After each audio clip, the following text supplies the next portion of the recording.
байна уу? Английн гэр курсаар юм байна. Өнөөдөр бүгдээрээ миний нэрийг монгол бичгээр бичих хичээл хийж байна. За, эхнийх нь болохоор хоёр үгээс бүтсэн нэрийг хоёрдугаар үеийн дээгүүрэгчээр эхэлсэн бол нийлүүлээд бичнэ. Харин ишгээр эхэлсэн байх юм бол салгангаар бичдэг. За, жишээгээр хан бол наран цацрал алтан гэрэл гээд одоо энэ шууд нийлүүлж бичээд харин нандин эрдэн гээд ишгээр эхэлсэн байгаа учраас салгангаар бат учрал гээд бас ишгээр эхэлсэн байгаа учраас салгангаар бичнэ. За, бүгдээ эрдэн бүрэн бат тогтох их хамтлан гээд энэ юу бичиж үзэх үү.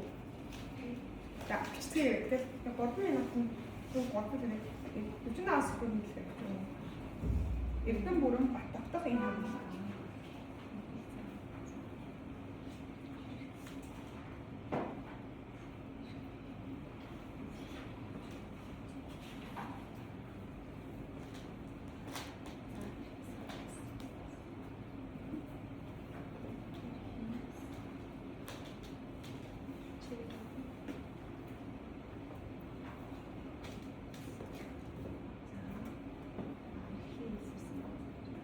Бичиж болсон бол өдөр өөрөөр цаая. За, эрдэн бүрэн гэж нийлүүлж чинь, за бат тогтох гэж бас нийлүүлж чинь, харин их хамтлан гэж салгаж бичиж байгаа. Өдөр өөрөөртөө шалгаад бичээрэй.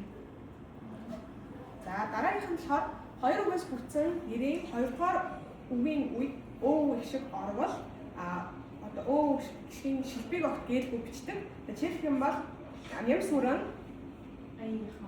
Ийг төвшин наран хүү гэх эдгээр байх юм бол шилбийн гээл хөвчнээ. За, ингээд бас батгах өдрөө бичгээ анх сүрэн бат төвшин бат хүү гэж бичдэг.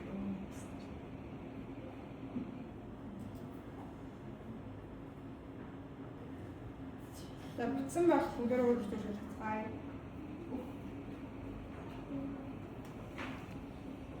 Анх сүрэн бат төвшин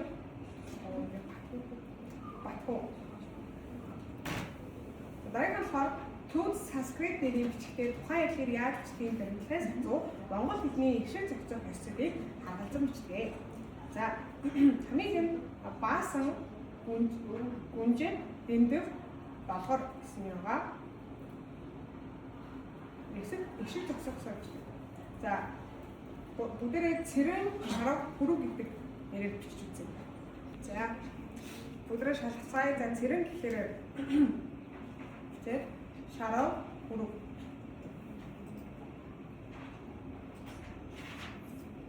Дараагаар Ираны хэлний дуудлагаар төгсгөлд нь урт их шиг нэмэн дуудах болсон нэрийг уг үгээр нь бичдэг. Жишээлх юм бол номё гэж хэлдэг ч гэсэн номин гэж бичнэ.